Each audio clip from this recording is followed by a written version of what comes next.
Thanks for tuning in today. I'm Dr. Nick, the Incrementalist. Join me as I seek out the small incremental changes being applied in other industries that we can learn from and that can be applied in healthcare. Can these changes bring immediate value, but also add up to the big improvements and revolution we need in healthcare? Come along with me to explore the possibilities. My innovative guests from around the globe have used small incremental improvements to achieve their moonshot. And today, I'm delighted to be joined by Krishna Kurapati. He's the founder and CEO of Qliqsoft. Krishna, thanks for joining me today. Thanks, Nick. Glad to be here. Love to share some ideas, thoughts. So if you would, tell us a little bit about your background. It's not traditional in terms of healthcare. You've come at it from a slightly different perspective. Tell us about your journey and how you ended up here. Yeah, I think, I'm a technologist, an entrepreneur. I've been a technology entrepreneur for over 25 years. The early on startups are more on communication when the whole industry was looking at voice over IP as a means of cutting out calling cards and using internet as a means of phone calls. So we got in that space, and early on we built products in that space before Skype ever was a voice over IP platform. And we exited that company. And then I started another company in security, network security space, application security, that brought me into understanding the issue with spamming and intrusions and all those things. So basically, I've been at technology, finding gaps in the needs of the market, and then bridging those gaps with solutions appropriately. So when 2009 and 8 came, I was looking at healthcare more closely because of my diaspora, where I belong, and a lot of physician friends, and talking to them, what are the challenges that they have. And then that got me interested in looking more deeper into the challenges. And at that time, people were started adopting smartphones. Physician adoption went through the roof, and 95% of the physicians have smartphones, but they still use pagers, faxes, and such to communicate. So I was thinking, what's wrong with it? So why can't we have a texting app? But then the challenge is it has to be secure, HIPAA compliant. So that's the origins of Qliqsoft, where we're looking at the messaging as a means of securely communicating bidirectional between provider to provider with a read, receipt, acknowledgement, all the capabilities that make the collaboration much more real-time, but asynchronous at the same time, because I'm not holding on my phone, trying to talk to you. I just send you a message and wait. We all benefit from using texting on the consumer space. Why can't the physicians and nurses do the same? That's the origins of Qliqsoft. It's interesting. You talk about that, and I'm casting my mind back, and I think everybody listening needs to sort of take a step and go, wow, step back to that period of history, 2008. And you're right, we were seeing, the wide adoption of phones. I think the iPhone was one of the big jumps in terms of adoption. And it was in large part due to its facile nature. Everybody could adopt it. I remember the first one, really quick, but we still had pages. I remember people clinging to them. In fact, they needed to be reliable. I'm sure there's probably some still around in radiology departments where they say the signal won't reach downstairs and, so forth. But here you are, you're at that point, that nexus, and you realize that there was a need for this, but it wasn't being serviced. We had these devices. So how did you go about addressing that? Because it's hard to imagine at this point, because it is more native, I think, more natural, and people go, yes. But I imagine there was a lot of resistance at that point. What was your experiences? Oh, yeah, certainly. I think that was the biggest first few years of learning on the healthcare, the pace of healthcare, how it moves. Coming from the technology background, enterprise application background, coming into healthcare, it was an eye opener for me to know how resistant, how conservative it is, for a good reason. But then, even though it's a good idea, good product, will help them, it takes months, years for them to come to terms. It's many reasons, resistance to the way they prioritize everything else over new change management. This doesn't require a lot of change management because the texting, physicians, nurses do texting already. They just have to transition from regular texting to secure texting, which that journey of understanding, okay, how would we make physicians adapt faster?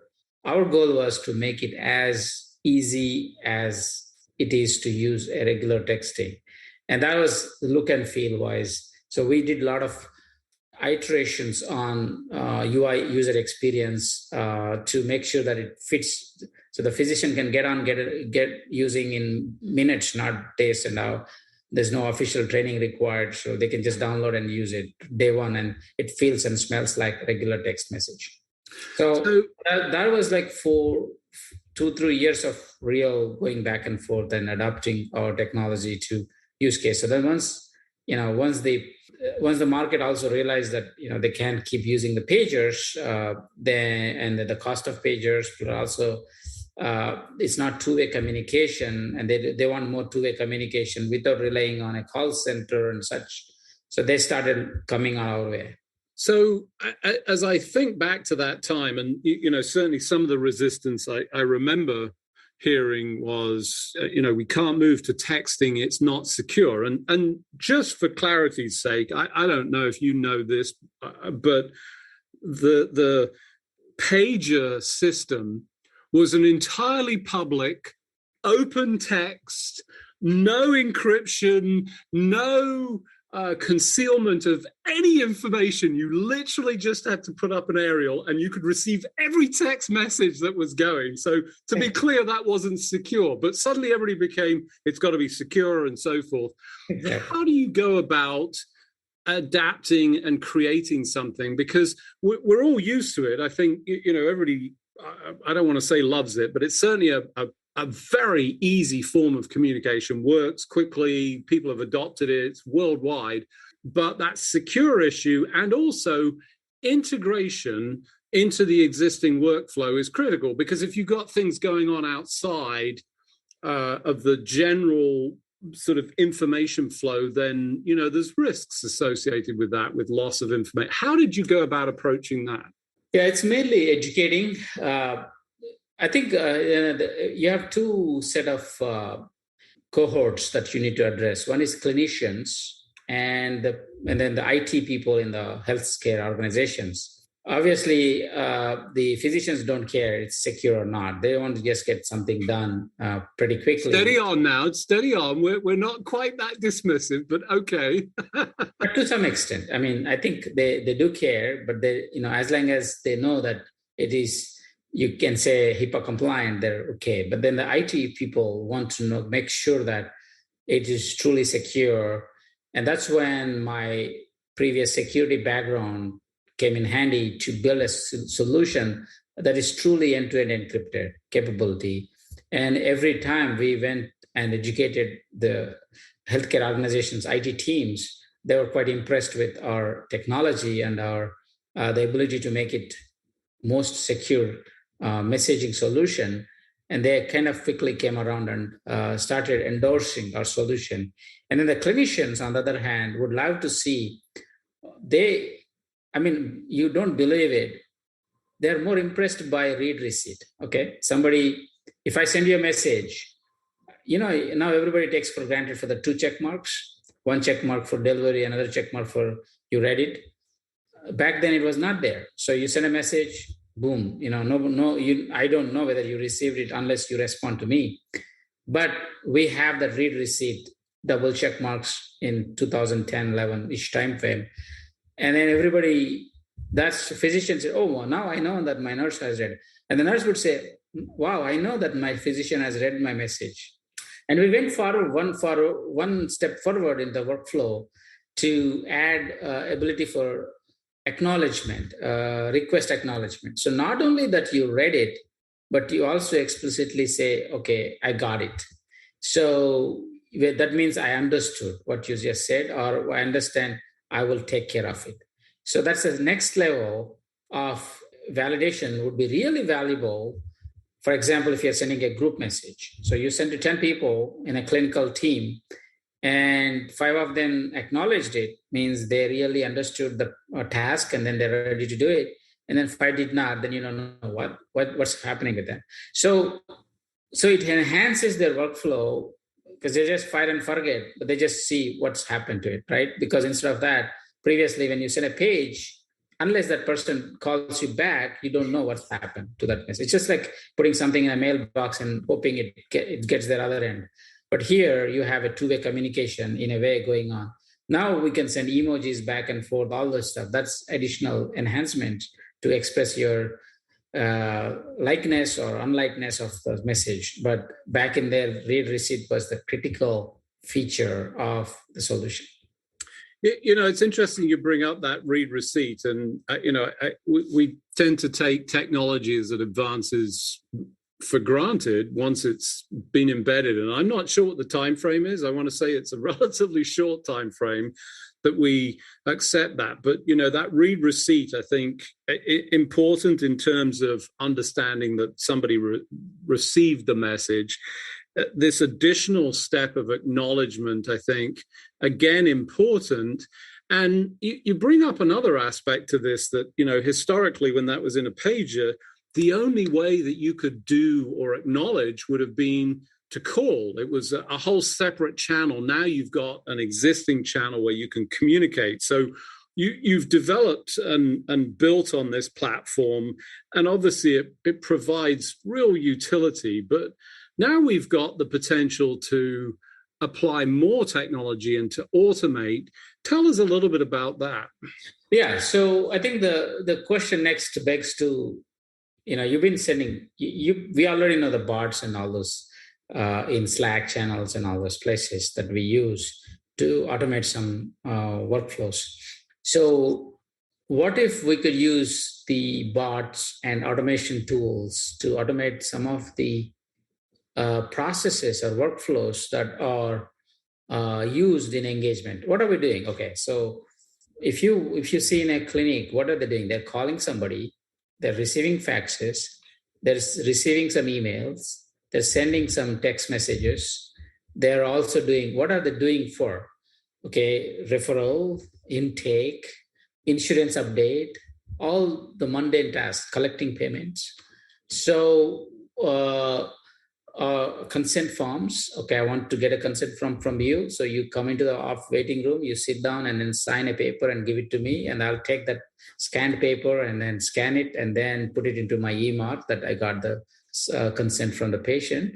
So if you walk through each of those workflow, it starts with communication always. So if you start with a communication or a point of contact for communication, now, if we can take that communication point of contact, take that information, automate it so that when a patient receives a consent request and when the patient submits from a smartphone, because in 2009-10, it was physicians adopting 100% iPhones. Come 2015-16, it's 95% of consumers has adopted smartphones. You hardly see flip phones. Even people with homeless people have adopted iPhones, smartphones, because that's the only way they can connect to the world. They don't have computers. So if you think of that, we all have computers, but a lot of people at low income level don't have computers. The smartphone is the computer for them. So it's much more cost effective for them to own a smartphone than a computer and a smartphone or a flip phone. So they adopted that technology much faster. So now it becomes a democratized way of communicating with the patients using a text secure messaging, because everything has to be HIPAA compliant, but also enable some automation so that you don't. So let's say, you send a message to patient in the middle of the night and our patient wants to reach you in the middle of the night. If you don't have automation, you probably will have a big call center of people waiting to receive those messages, which some people do that, but it doesn't scale. So the ability to automate the communication processes back and forth between patient and provider is critical to open up. So, open up the communication to the patients itself, because a lot of people are afraid of opening communication to the patients because they don't know what to do with it. If they come in, they reach out to us, what do I do? How do I take care of them? So that's the crux of 2015-16. If you look at 6-7 years from 2010, the shift changed from only providers to the patients having these smartphones, and the ability to reach these patients also is valuable to the providers using text messaging and secure messaging. So for those of you just joining, I'm Dr. Nick, the Incrementalist. Today I'm talking to Krishna Kurapati. He's the founder and CEO of Qliqsoft. We were just talking about the automation and the opportunity to remove some of the tasks and activities that essentially grind people down as a result of sort of the repetitive nature. We've become accustomed to this outside of healthcare. And, I think of restaurants as an example where, good Lord, I get a text notification, maybe 3 hours before, sometimes an hour before, hey, just confirming, the capacity for me to reply to that. So within that domain, and I'm pretty sure that there is nobody in the restaurant that's going, oh gosh, I see Nick is coming into the restaurant. We should send him a text message and remind him. That is pure automation. You're now bringing that in. And I think in the context of the pandemic, we've seen this huge burnout. I just read a report recently that talked about, how to retain staff. And one of the key elements to retaining staff, both the ones that are trying, looking to resign and those that are, in place or even recruit, is to remove the drudgery and create some automation in there that allows for all of these, what I would call scut tasks, to be just done. I shouldn't even have to think about it. So that's where I think you're heading. Tell us how you go about that and what the sort of process, because it sounds simple in a restaurant, but is it as simple in the healthcare setting? Yeah, I think so, to your point, the drudgery of the staff, and that's the big reason for attrition. They're doing all, the nurse is practicing at the level of clerk and clerk is practicing at the level of data entry. So you want to give them the career growth. That's what they are in for. They want to become an MA or somebody like that. So giving them the opportunity to do that means taking out all the manual work from them. And it's not easy though in healthcare because there's the integration involved in the EMR and other solutions that you already have and the workflows that you're set in. So when this is back before COVID, I started this journey in 2017-18 to look at this problem from ground up. What is required for us to really scale things up in healthcare is obviously one integration. Integration, when you say it's at two levels, it's challenging. One is the cost of integration. EMRs are very expensive. How do you make sure that you keep the cost low for integrations? Then the other one is the time it takes to integrate is another challenge. So that's a step one problem. The other problem is the kind of workflows are different in different settings. So primary care physicians are different from a pediatric. Pediatric are talking to parents, not patients. So you need to allow those variances. Restaurants, you have one kind of goal, but here you have whole set of different micro verticals, I would say, in healthcare. If you want to build a platform that can serve all of them, you got to think through all different workflows and make it flexible. The analogy that I used is Lego builders. So if you can build Legos in such a way that you could create the architecture, Lego architecture, but also you build some tools, some kits. So you could kit a pediatric kit, you could create a internist kit or hospitalist kit or cardiology kit. But then if you got another physician group, they can take these existing kits and then build their own kits, or we can just build from scratch to their needs without just building a stovepipe that only serves them. Yeah, so I think, tremendous opportunity. One of the first places that I think we all, at least I know I would, in my intersection with healthcare as a patient, not as a clinician, and maybe as a clinician, well, actually, I'm sure as a clinician as well, is self-scheduling. Why is it that I'm still required to pick up the phone and go through a process? I can't see appointments, and then I get actual calls from people saying, no, we can't do this. How do we go about this? What's been the barrier to this?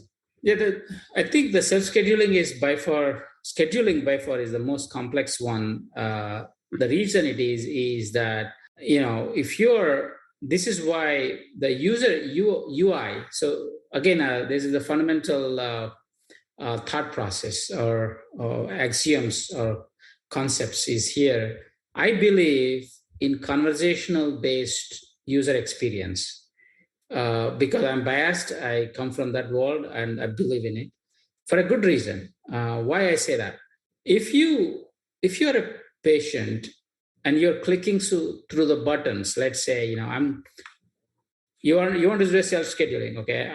I'm a physician, you're a patient, and you want to be scheduled, you want yourself to be squeezed in for a time that's most available so that, you have some impending reason why you want to come and see me sooner than later. But I don't have slots available now, okay, to give you that. What do I do?